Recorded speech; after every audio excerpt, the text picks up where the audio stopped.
Está no ar o Belo Papo. Eu sou Marcela Belo, da 4C Digital. Aqui falamos de negócios, inovação e dados, com convidados que estão mudando o mercado. Bora? Sejam bem-vindos a mais um Belo Papo. E hoje eu estou com uma pessoa centrada, analítica, de crédito, maravilhosa, energia boa, mãe, guerreira e, além disso, ainda é estrategista. Então, gente, muito obrigada. Estou recebendo aqui a Renata, da DM Cards, que é maravilhosa. Muito obrigada por você estar aqui. Eu sei que as pessoas de dados, elas sempre têm aquela ponta de... Será que é isso mesmo? Então, muito obrigada pela confiança de estar nessa mesa aqui e falar com a gente, viu, Renata? Seja bem-vinda. Eu que agradeço a oportunidade. Muito obrigada pelo convite. Confesso que normalmente quem é de dados também é um pouquinho mais introspectivo, enfim, mas bora lá. Vai ser um belo papo. Vai ser um belo papo. Tenho certeza. Gente, deixa eu só falar um pouquinho da Renata aqui. A Renata é executiva na área financeira, com uma trajetória inspiradora, formada em biomedicina. Eu quero saber disso, hein, Renata? Biomedicina, com mestrado em bioquímica e biologia molecular, Renata decidiu mudar de rota ao descobrir a sua afinidade com números, graduando-se também em administração, com MBA em Analytics, e passou por empresas como GE, consultoria, tecnologia, varejo, e agora está na DM. Há 8 anos, é isso, Rê? 8 anos. 8 anos nesse desafio de transformar o crédito no Brasil. E baita desafio, né? Porque com a quantidade de inadimplentes que a gente tem, com a necessidade de crédito, enfim, é um baita desafio. E com a utilização de dados... Olha eu já guardando o roteiro aqui, ó. A gente vai falar... Gente, a gente não vai precisar de roteiro nessa conversa, porque essa mulher aqui, vocês não estão entendendo. Vamos lá, Rê. Como que foi isso? Você faz biomedicina e, de repente, você se descobre em dados. Acho que você já vinha, a gente conversou um pouco aqui. Sua mãe é matemática, então a sua veia de matemática já corre nas suas veias, né? Esse sangue. Mas como que foi isso? Você descobrir que eu amo a medicina, eu quero achar a cura, mas eu também quero achar a cura para os números, para fazer a administração dos números. Isso aí. Bom, a minha veia matemática veio porque a minha mãe é professora de matemática e ela, inclusive, me deu aula. Ela foi a minha professora. Ai, que delícia, né? E aí, quando eu comecei a prestar vestibular, eu prestei realmente vários cursos de matemática, física, área de exatas. E eu prestei biomedicina também. E eu fui aprovada em biomedicina, eu fui aprovada em matemática também. Meu Deus! Eu tô com medo dessa conversa, hein? Imagina! E acabei optando por seguir a biomedicina, né? A faculdade que eu escolhi foi a Unifesp, que era aqui em São Paulo. E o meu objetivo... Eu gosto muito de estudar. Então, eu me via pesquisando nos laboratórios, estudando, escrevendo os papers... E com a expectativa de conseguir encontrar algum medicamento, alguma cura, né? Para que eu conseguisse ajudar milhões de pessoas. Esse é o meu propósito. E o propósito, ele independe de área, né? É meu propósito de vida. E eu consigo transformar isso independente da área que eu tiver. E eu sempre gostei muito de exatas. Então, eu cheguei a fazer meu mestrado, eu trabalhava em laboratório, né? Na área de biotecnologia. E aí eu falei, não, eu preciso de mais número. Aí foi quando eu fiz uma transição de carreira, fui para administração. Aí fui pro mercado mesmo, né, corporativo. Aí comecei na parte de marketing, com equipamentos médicos que ainda estavam um pouco linkado à saúde. Legal você falar da parte de marketing, porque tem muita gente que acha que marketing é só rede social, é só você fazer um site, pegar mas é muito mais que isso. E é curioso, porque quando eu fiz a entrevista para entrar como estágio na GE, né, eu falei para o gestor da vaga, eu quero trabalhar com números. Então, o meu objetivo, quando eu comecei a fazer administração, era trabalhar com finanças. E daí ele falou, não, tudo bem, você vai trabalhar com números aqui, tudo bem? Tudo bem. Aí, no meu primeiro dia de estágio lá na AGE, parabéns, você entrou no departamento de marketing. E eu falava, marketing? Mas eu queria trabalhar com número. Mas daí que eu descobri, né, que tem muito número... estratégia. Dentro do marketing. E não só do marketing, né? A gente consegue trabalhar muito com dado, seja em qual área da empresa. Inclusive no RH, né? Que é bastante pessoas. Gente, mas gestão tem é número, analytics, enfim. Aí você consegue extrair o melhor de dados, independente da área que você esteja. Eu trago o insight aqui, antes de você continuar a trajetória dos números, que eu falo muito que a gente é dado desde que a gente estava na barriga da nossa mãe. Só que as pessoas, elas não conseguem identificar todas as fontes de dados para que elas consigam trazer e encontrar padrão. junta essas informações e encontra em padrão. Então, na barriga da nossa mãe, a gente media nosso cérebro, os centímetros. Quando a gente nasce, tem o teste do pezinho que você coloca lá. E todos aqueles dados vão dizer se você tem alguma doença ou não. Então, acho que vale trazer aqui, Rê, como você é uma pessoa de dados, para que você, uma reflexão de quantos dados estão se perdendo, você não está vendo e você não consegue tomar decisões baseadas em dados. Exato. E o importante da gente falar de dados é que a informação ela está disponível para muita gente. O segredo é a gente conseguir se encontrar padrões, mas por trás de todo dado existe uma pessoa, existe um cliente, existe um colaborador. Muito bom. Né? Então, não é só para a gente tratar o dado só pelo dado, porque o dado ele é frio. É para trazer realmente para você tomar decisão. Exato. E a gente tem que ter consciência que a decisão que a gente tomar, por mais que seja baseada, seja, né, num notebook, numa planilha, ela vai impactar uma vida. E isso que é a beleza, né, de quando você consegue juntar o mundo analítico, exato, com o mundo humano, né? E essa conexão é onde a gente encontra o maior poder. E aí é que a gente consegue realmente fazer com que a nossa sociedade evolua, né? Exato. No final do dia, o que a gente quer é que o nosso Brasil ele seja mais para frente, que as pessoas consigam ter mais educação financeira, que as pessoas consigam ter mais acesso à informação para tomada de decisão. Exatamente. Né? Nos eventos que eu tenho frequentado, nos cursos que eu estou fazendo, existem 3 pilares, né, que a gente ouve em todos eles. O primeiro é a questão de dados, né? De IA, de tecnologia, de modelos, que sim é uma coisa que a gente precisa usar. Precisa. Né? O segundo pilar é a parte de pessoas, de liderança, né? De como que a gente impacta e motiva essas pessoas. E o terceiro é sobre encantamento. Então, eu vou traduzir um pouquinho para o nosso mundo, né? Porque eu sei que você também veio do mundo da cobrança e eu também. Como que a gente consegue juntar todas essas informações para eu conseguir fazer uma oferta, não porque eu estou pensando exclusivamente em ganhar dinheiro como corporação, mas como eu consigo te apoiar como cliente, te oferecendo o que vai te agregar valor. Boa. Seja a condição que você precisa para negociar, seja o produto que você talvez precise naquele momento. Porque o meu objetivo é eu conseguir te ajudar para a gente crescer junto. Ter um relacionamento, seja cliente-empresa, né? Que seja bom para os dois lados. Eu costumo dizer que tem não vem da etimologia da palavra o cliente. O ente é como se fosse um ente querido. Então, olha o cliente como um ente querido seu. Porque o foco, a gente fala aqui muito, que o foco tem que ser o foco do cliente. Porque se for o foco no cliente, você só vai ganhar dinheiro e aquilo ali não vai ter um LTV longo. O cara vai te herniar. Ele vai sair da tua base. Porque quando é uma relação de interesse, não tem propósito. Não é isso? Então, os pilares que a gente tem visto é dados, pessoas e encantamento e jornada. Pensar na jornada do cliente realmente... É igual a Starbucks, né? A Starbucks, ela tem uma jornada pensada. O Outback, ele tem uma jornada pensada. Quem nunca foi no Outback e ficou naquela fila por horas, mas você começa a tomar um chopp ali, depois você vai sentar, você vai comer um pãozinho quentinho com aquela manteiga, vai vir um refil para você tomar com um chazinho gelado, você vai ter uma pessoa você vai saber exatamente o nome da pessoa que vai te atender do início ao fim. Exato. E eu posso te trazer alguns exemplos que vai conectar muito com isso que a gente está falando. Eu acabei de voltar de Orlando, que eu fiz o curso da Estratégia da Magia do Alexandre Slivnik. Maravilhosa, né, gente? E que é um curso Conta tudo pra gente. Conta. E que foi lá em Orlando, a gente teve as aulas teóricas, mas a gente fez a vivência nos parques da Disney. Então, quando você pensa, né, por exemplo, você fala da fila do Starbucks, do Outback, desculpe. A Disney, você pensa que quantos milhões de pessoas visitam um parque por dia? Muitas. E quando você racionaliza, você fala, eu vou para um lugar, né, dependendo da época do ano que você vai, que é calor, que você fica 2 horas na fila, 3 horas na fila para ir num brinquedo, e você sai de lá encantado. Então, como que... E a Disney, certamente, usa muitos dados, né? Porque é sobre a jornada. Quando você vai para uma fila de um parque da Disney... Você não fica 2 horas só esperando. A sensação de tempo, ela é reduzida. Porque tem a interação, né? De como tem os personagens. Tem o ar-condicionado, né? Então, como que a gente consegue transformar a experiência do cliente de algo que racionalmente... Exemplo, cobrança. Cobrança racionalmente tem fricção, né? Tem os pontos de fricção.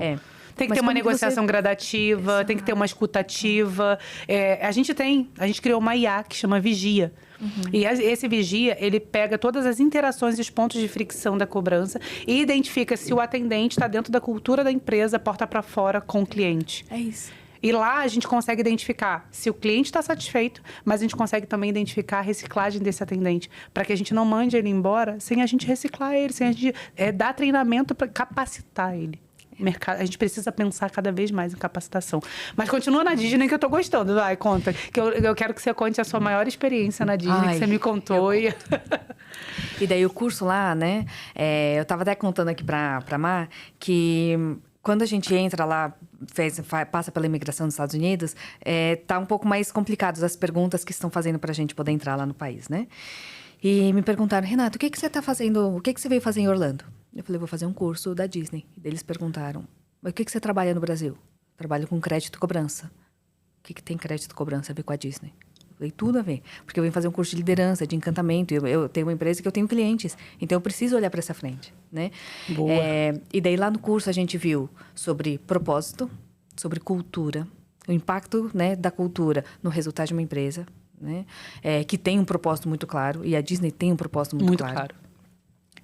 Que é de trazer felicidade, né? Propósito, cultura, liderança. Porque se você não tem uma liderança comprada com o seu propósito e que tenha fit com a cultura da empresa... A gente fala que liderança é top-down, né?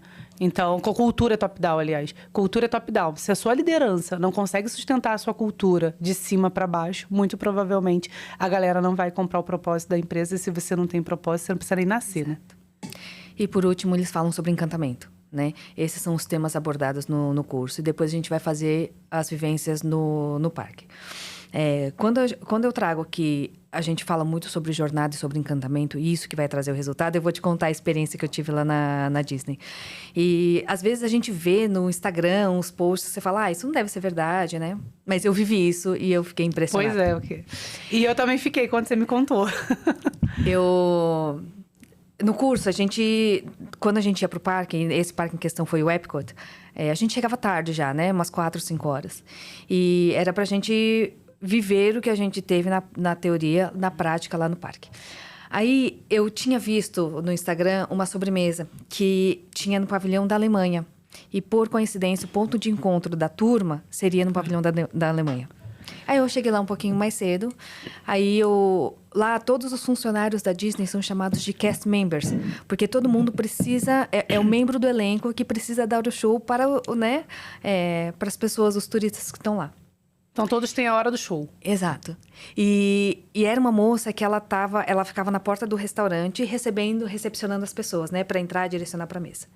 E eu cheguei nela, eu abri meu Instagram e mostrei a foto para ela. Eu falei, olha, aonde que tem essa sobremesa?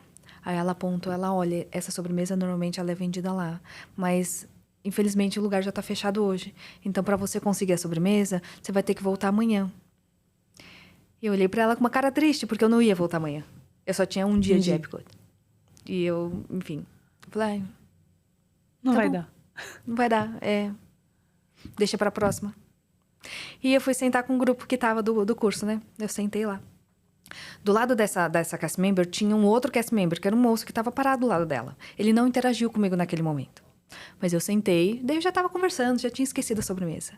5 minutos depois, esse cast member, né, o moço que estava do lado dela, chegou com a sobremesa quentinha e ele falou assim, eu consegui uma sobremesa para você.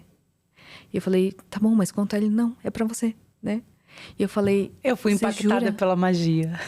Exatamente. E assim, a Disney, né,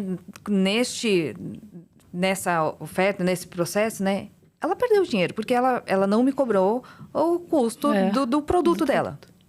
Mas fora o esforço do cast member de buscar essa sobremesa. Mas olha o impacto que eu tô causando. Porque todas as vezes, todas as pessoas para quem, né, que me perguntam do curso lá da Disney, eu conto essa história.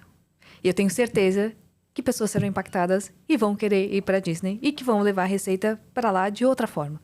Você sabe, Rê, que a gente criou o 4CIA, que é o Cobrança Inteligente, justamente pelo mercado não dar a sobremesa para os clientes. Exato. E aí, não é questão de... Eu só estou fazendo uma analogia aqui, mas não é que você precisa dar 100% de desconto ou 70% no principal. E não é isso. É sobre o comportamento do cliente, o momento do cliente, porque é muito sobre momento. Crédito é muito sobre momento. O crédito que você deu para o cliente depois de um ano, a gente tem os 5 Cs do crédito. E eu gosto muito dos 5 Cs do crédito. E tem um que é condição. Que é a condição do mercado. Ela não é tangível para a gente. Ela tá alheia o que a gente quer. Né? A nossa vontade. E aí, o que as empresas fazem é não olhar para a condição atual do cliente para ofertar realmente o que o cliente precisa. E o 4CIA nasceu disso. Nasceu de uma comunicação eficaz através de dados que a gente analisa o comportamento do cliente para dar realmente a melhor comunicação e a melhor proposta para ele. Porque naquele momento, o que você queria era a sobremesa. E você ganhou a sobremesa. Exato. Por quê? Porque a Disney está preocupada com cada pessoa que entra ali como indivíduo. E aí, uma brincadeira que eu gosto muito de fazer é: eu não sou igual a você, você não é igual a mim, mas o mercado ainda trata a gente igual. Exato. Exatamente. Né?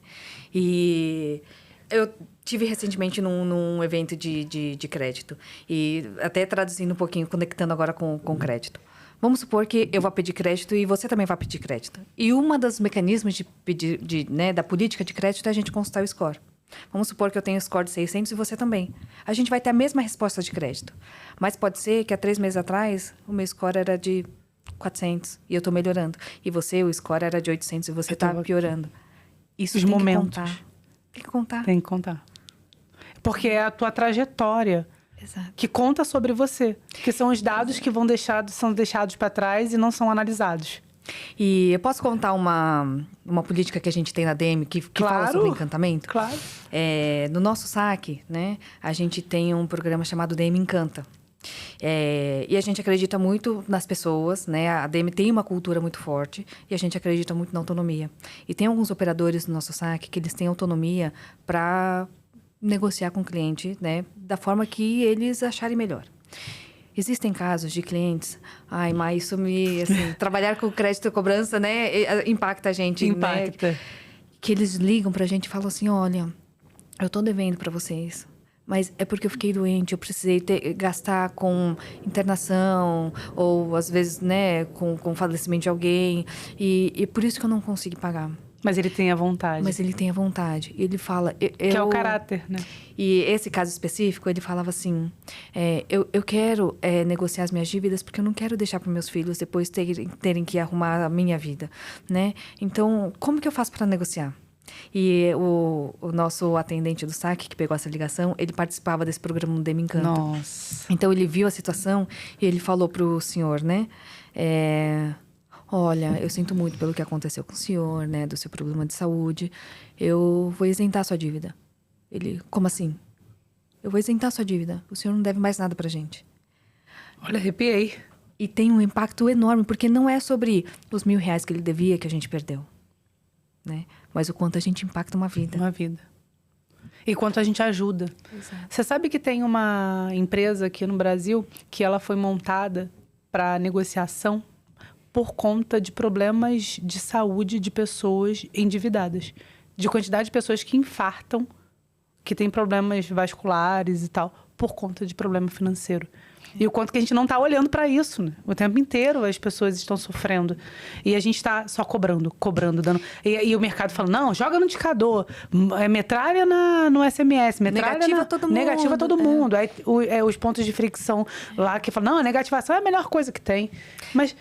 olha, ao invés de sair negativando todo mundo, olha o comportamento do cara antes de negativar. E cria mecanismos ali de comunicação e pontos de fricção para que você consiga saber o problema. É porque não é sobre cobrança, é sobre recuperação. Exato. E sabe o que a gente esquece, né? Muitas vezes?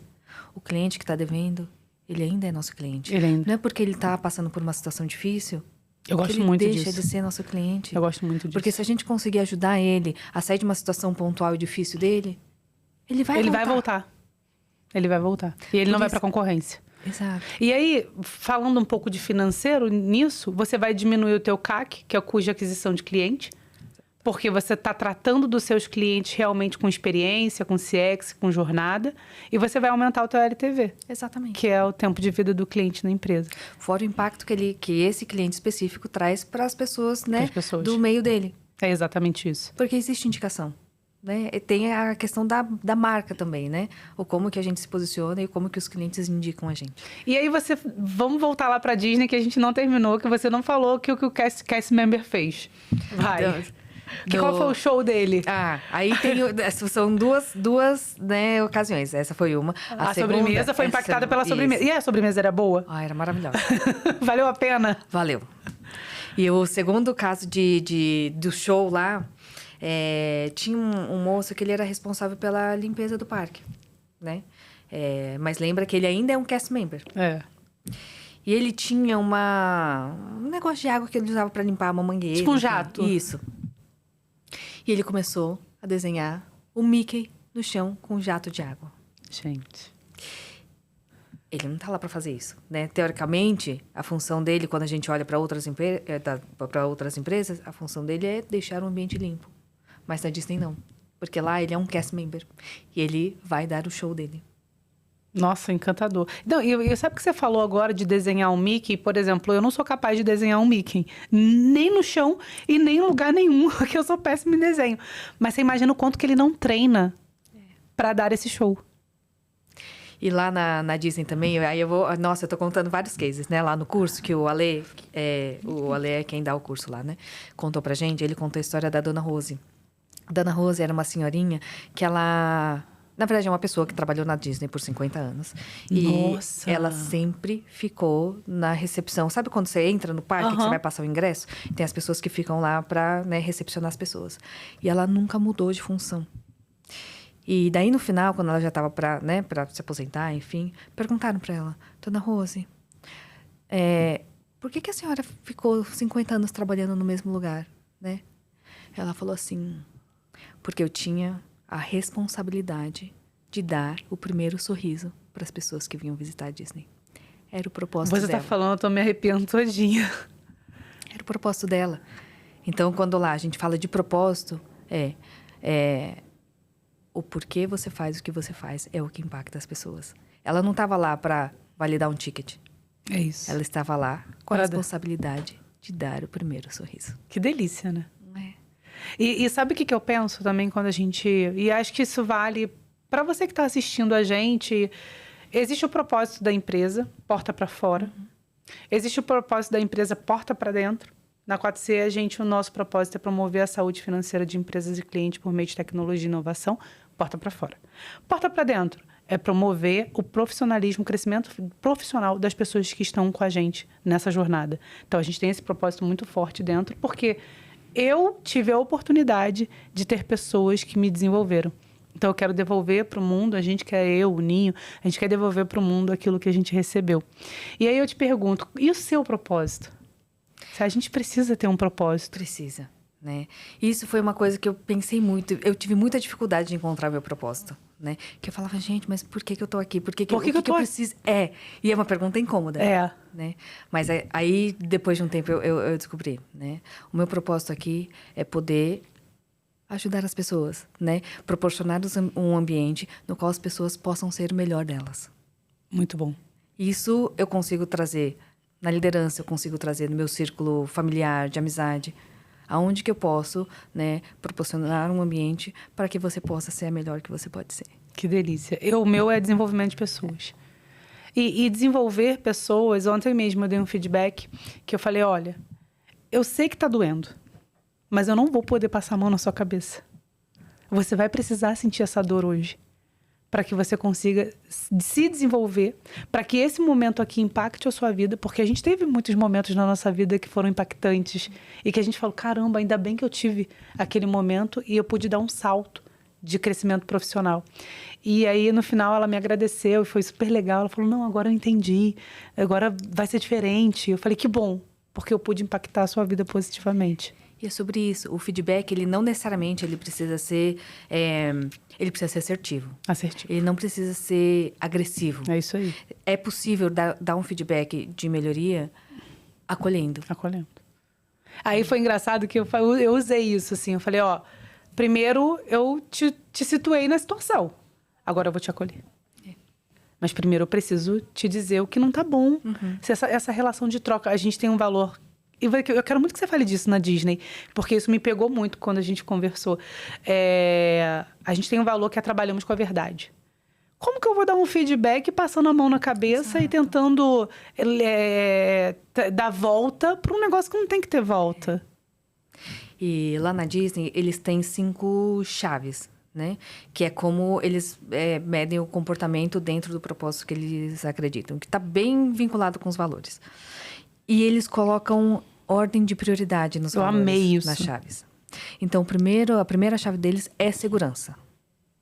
Ponto. O segundo é a cortesia. O terceiro é o show. O quarto é a eficiência. Eles estão com uma chave nova que engloba todas essas 4, que é a inclusão. E daí, uma das atividades que a gente ia, né? A gente estudou essas chaves. E daí, a gente tinha que ir para o parque para ver situações em que a gente conseguia identificar essas chaves. Então, se tiver uma situação em que um cast member tiver que tomar uma atitude que priorize a segurança em prol da cortesia, ele vai fazer. Muito bom. E você viveu a cortesia e o show. Vivi. Claro que a segurança já estava... Mas você conseguiu viver esse valor na prática. Exato. Teve algum outro que você viveu? A eficiência também, que é a questão de resultado, né? Eficiência não necessariamente é você pensar no faturamento, mas como que você mantém a jornada das pessoas que estão lá prazerosas a ponto delas permanecerem mais tempo no parque e encontrar tudo que elas precisam quando elas precisam comprar uma água ou comprar algum snack e você ter tudo isso à disposição. Muito bom, muito bom. Isso é eficiência. Muito bom. Né? E a segurança... Nem se fala, né? Qualquer parque que você vai, assim, nos brinquedos, em nenhum momento você fica com a percepção de, putz, será que isso aqui é perigoso? Você vai porque você confia você vai. vai. E tá tudo bem. E essa relação de confiança que é crédito. A palavra crédito vem de confiança, que é do crédito, né? Que é de acreditar, vem do latim. E eu sempre falo isso, Rê. Não sei se você pensa assim também, mas eu falo, gente, você vai contar um segredo para alguém, você tá confiando naquela pessoa de que ela não vai contar aquele segredo para ninguém. Então, o crédito nada mais é que você confiar. Então, quando você concede crédito, você tá confiando na pessoa de que ela vai realmente honrar com aquela confiança que você deu. Exato. Né? Então, é um relacionamento, sim, de confiança, né? Que a gente, sim, precisa olhar para dados. Mas, de novo, a gente consegue, né, mapear os comportamentos e entender se aquela pessoa... Porque quando a gente fala de crédito e quando a gente fala do ciclo de crédito, né, que pode vir a inadimplência, a gente precisa conseguir separar. É diferente eu te dar o crédito, né, para uma pessoa que já, intencionalmente, ela vai inadimplir. Porque ela vai pegar o crédito e ela não tem intenção de pagar. E a gente já consegue saber isso através dos dados. Dá. A outra é eu dar um crédito porque eu confio em você, só que você tem um problema depois e vai vir a inadimplir. E aí você tem que estar preparado ali, né? Mas não preparado para te atacar. Não, para conseguir ajudar. Exato. Para naquele momento, para voltar a ser cliente, que é o que a gente está falando. Porque eu acreditei em você. Então, como que eu te ajudo a manter a sua jornada aqui? E quantos funcionários tem a DM? Tá com 1.300, um pouquinho menos de 1.300. Caramba! Tem que ter uma cultura muito forte, hein? E a gente passou por algumas, né, aquisições, né? A gente fez aquisições de carteiras e a gente fez aquisição de uma empresa, né? Que é a Forte Brasil, que fica lá em Fortaleza. Caramba. Então, a gente acabou de passar por toda essa junção e, né, e de mescla de cultura, enfim. Inclusive, teve um grupo agora, recentemente, que desfez a junção por conta de cultura, né? Que teve um choque cultural muito grande. Porque cultura pega muito, assim.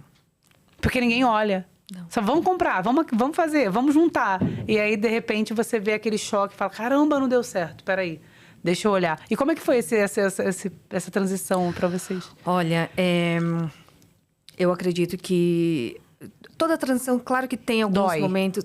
Dói, né? Porque a gente conta com a insegurança das pessoas que estão vindo, da incerteza, do não saber. Mas eu acredito que a gente fez esse processo da melhor forma possível. A gente conseguiu absorver boa parte das pessoas, né? É claro que quando a gente... Não dá para abraçar, né, as duas estruturas. Mas... A gente conseguiu acolher, a gente conseguiu dar segurança. Então, tem muita gente que veio para cá, inclusive agora tá em São José, e a gente recebe feedbacks super Nossa, positivos. que gostoso. Porque a cultura da DM é sobre pessoas. E né? é forte. E a gente tem um CEO, que é o Denis, que ele é incrível. Né? Então, e o Denis, ele fala que quando ele decidiu abrir a empresa dele, né, que foi a DM, ele falava assim, quando eu tiver uma empresa, eu quero que, se eu não for colaborador dessa empresa, né, se eu não fosse o dono dessa empresa, eu gostaria de trabalhar nela. Então, a cultura da DM, ela é forte. Porque Propósito, claro. É uma empresa de dono. E ele montou uma empresa na qual, se ele não fosse o dono, ele gostaria de trabalhar nela. Né? Então, isso é uma coisa incrível. Eu costumo dizer que faço uma analogia com o filme da Alice. Os filmes da Disney, eles são muito voltados pro adulto também. Pra nossa vida, pra reflexão. O Rei Leão fala muito de viver no presente, por exemplo. De você sair do seu passado, viver no estado de presença. Quem vive no passado vive a depressão. Quem vive o futuro vive a ansiedade. E a gente tem que viver o aqui e agora. Alice, por exemplo, no País das Maravilhas, ela encontra o coelho e o coelho pergunta, Alice, pra onde você vai? E ela fala, não sei, então qualquer lugar serve. Então eu acho que nesse momento que o Denis monta a empresa e cria um propósito claro, ele já sabe muito bem para onde ele quer ir. Exato. E se a empresa sabe para onde quer ir, os funcionários também vão saber, porque o propósito é claro e declarado ali. E porque você atrai pessoas que acreditam nesse propósito, né? E isso que é a importância de uma cultura, que você mantém uma unidade e as pessoas, elas caminham juntas. É isso. Agora, vamos falar aqui de dados, né? Que matemática, dados. Aristóteles diz que a mediana é o caminho da virtude. Minha avó dizia que era nem 8 nem 80, né? E eu traduzo isso tudo aí para método ACF, arroz com feijão. Que às vezes a gente quer inventar muito a roda.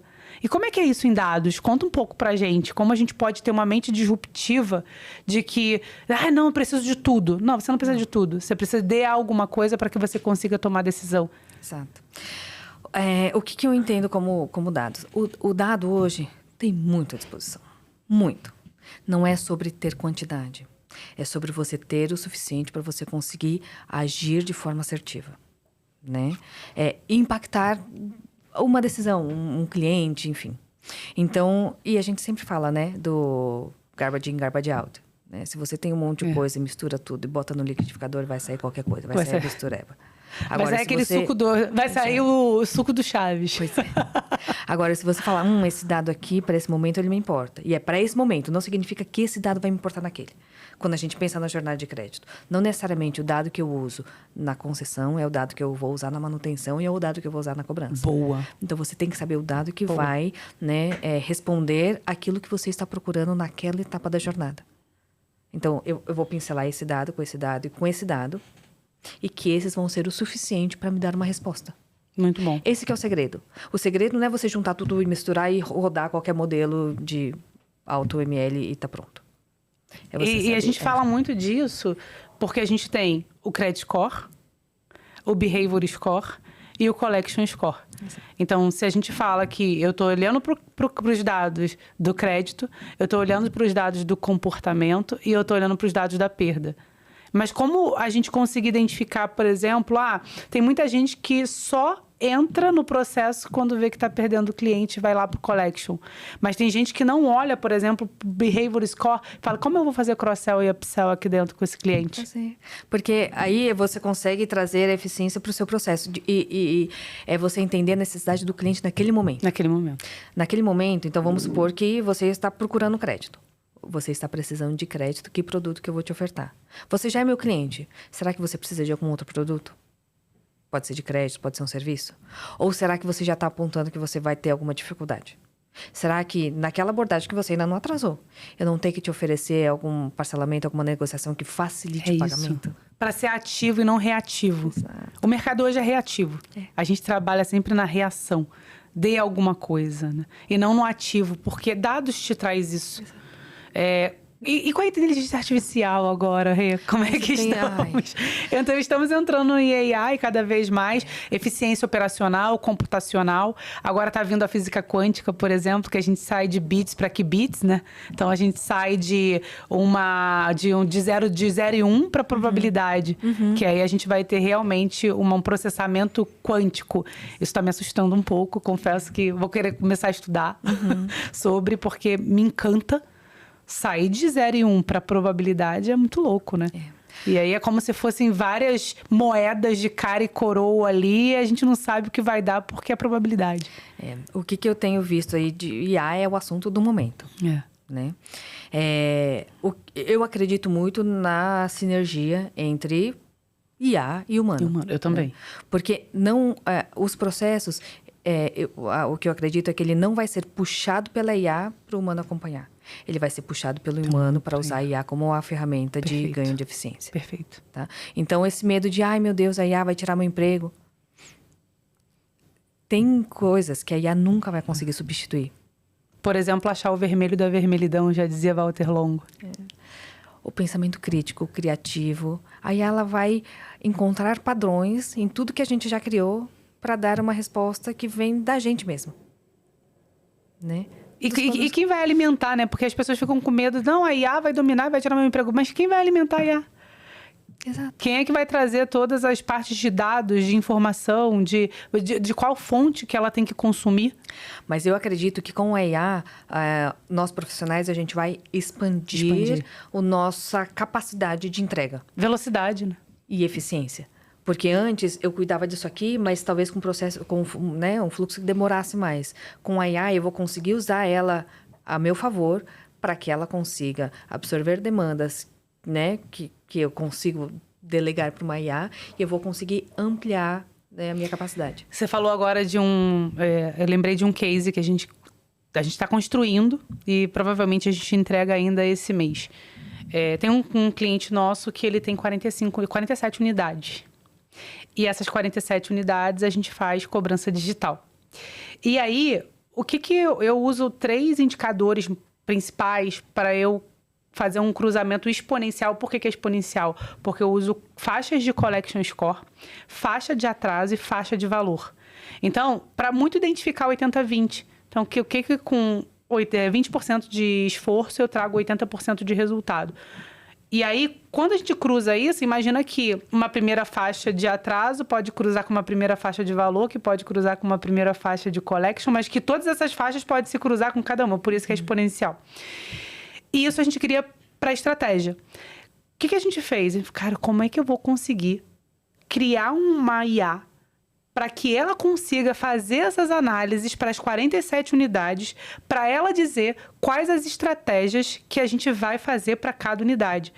E eu levei isso para eles. Eu falei, olha, a gente precisa criar estratégia para cada unidade.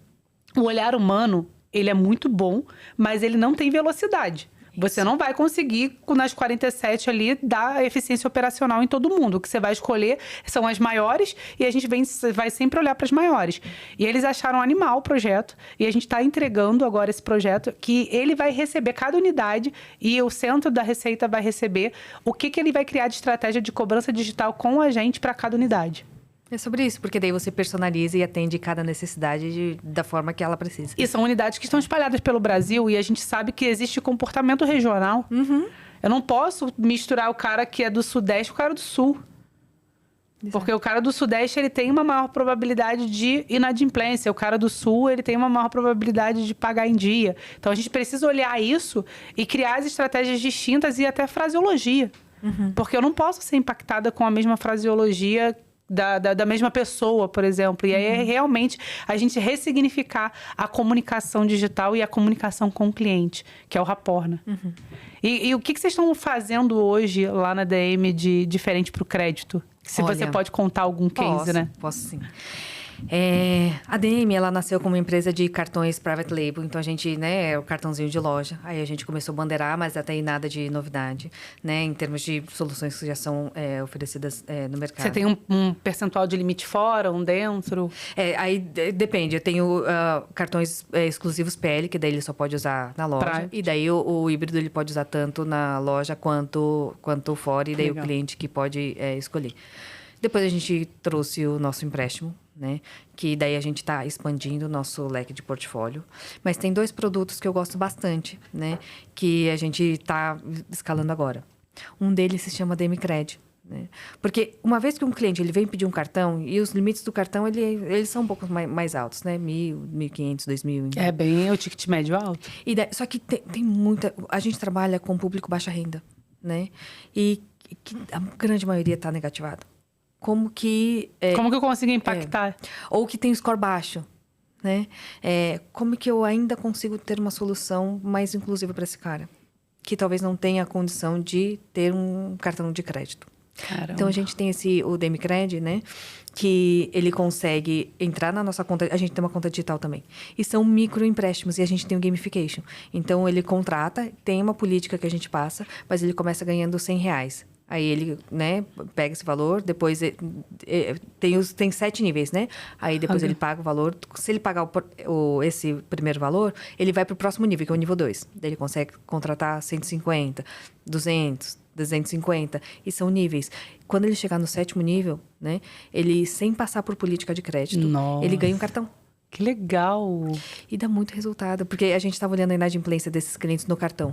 É baixíssima. É impactar vidas, é relação de confiança. Ele construiu história com a gente, eu não preciso... E ele jamais passar teria ele um por cartão de crédito. Então... Jamais é muito tempo, mas eu digo assim, a probabilidade de não ter um cartão é muito grande. Então, são políticas um pouco mais flexíveis. Mas é cliente CDI? DE. DI. Nossa.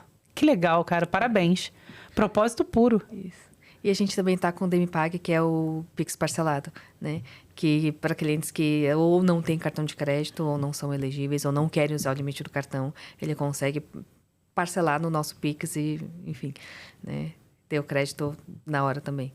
Então, são produtos que a gente está mudando um pouquinho, né? A oferta de crédito, saindo apenas de cartões. Você sabe que é muito legal você trazer isso, porque eu gosto muito de fazer uma provocação, que é o seguinte, do mercado. O que eu sei, então estou na minha zona de conforto, está tudo bem, estou aqui, estou mantendo a empresa.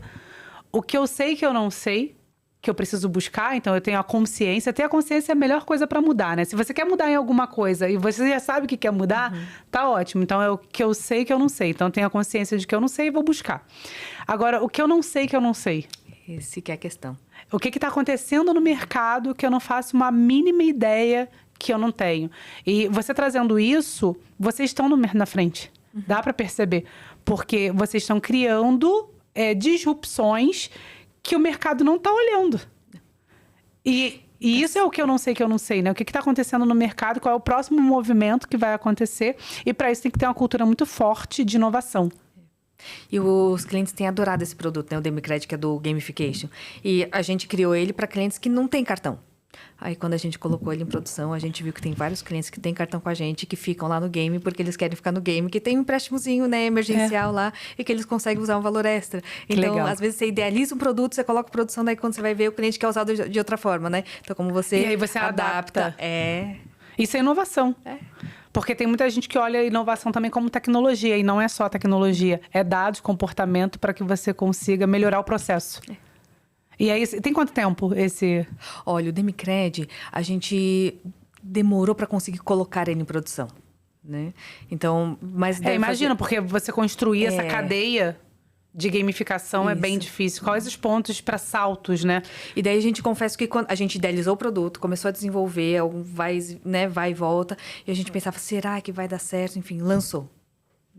A gente começou a escalar ele com mais intensidade, deve fazer uns 6 meses. E a gente está super surpreso. E tem quanto tempo que você já tinha lançado? Faz uns... a gente começou a desenvolver, deve fazer uns 2 para 3 anos. Caramba, que legal. A gente lançou agora faz 6 meses, né? Você muito bom. E aí daí a você gente vai testou? a Foi gente testando, começa- foi testando. isso. Foi um jet ski, né, que você levantou. Começa na base, ver o que os clientes sentem, para depois ir para o mar aberto e hoje está na nossa conta, né? E daí qualquer pessoa que entra na nossa conta digital pode... Já entra, você já tem lá todo o portfólio. Que legal, Rê. Rê, tá acabando. Eu não falei pra você que ia acabar rápido. A Renata, gente, como uma boa pessoa de dados, ela disse que é super tímida, mas eu não vi nada disso aqui. A gente precisa rever esses conceitos aí, senhora Renata, porque não tem nada de timidez. E foi super bom, foi super agradável o papo. Inteligentíssima. Né? Trazer isso pra gente, trazer essa consciência do que tá acontecendo lá fora é o que eu não sei, que eu não sei. Então, muito obrigada por compartilhar o que eu não sei, que eu não sei. Essa parte que você trouxe de ter realmente um valor principal que vai chavear todos os outros valores, pra mim, isso tá na minha mente, tá? E tá no meu radar de como eu vou fazer isso com os nossos valores. A gente também tem 5 valores na 4C. E você sabe que desde aquele dia que você me falou isso, eu fiquei, caramba, como é que eu vou... Porque trabalhamos com a verdade já é o nosso, sim, principal. Isso direciona muito o colaborador, porque se ele tiver que tomar uma decisão em qual 2 valores se cruzam, ele vai saber que decisão tomar. Nossa, não, tá... Vocês aprenderam aqui, né? Então, se você tem um valor, os seus valores, e você quiser chavear, e o chaveamento é para isso, né? Para que o colaborador, a pessoa que esteja dentro da sua empresa, consiga tomar decisão sem que você precise tomar decisão por ela. Porque a regra é clara. Já dizia, né? Então, vamos lá, Rê. Conta aqui pra gente um pouquinho qual o recado que você quer deixar pra esse mundão de meu Deus aí, pras pessoas, porque eu sei o que te move são pessoas. Então, o que você deixa pra gente de profundo para que a gente consiga levar isso aí pro nosso Brasil? Bom, a gente fala bastante de dados, né? De utilização de informação. E eu tenho uma frase que ela não é de autoria minha, né? É do Simon Sinek. E que ele fala que os clientes são pessoas, né? Os colaboradores são pessoas, né? Os fornecedores são pessoas. Então, se você não entende de pessoas, você não entende de negócios. A mensagem que eu gostaria de deixar não importa a quantidade de dados que você tenha, né? A quantidade de modelos, cientista de dados, você sempre vai impactar uma vida. Então, se você tem isso em mente, as suas decisões elas vão ser muito mais assertivas. Cirúrgica. Olhe para pessoas, porque a cada decisão que você toma, isso vai impactar alguém. Isso. Independente se é trabalho, se é na vida, na nossa vida.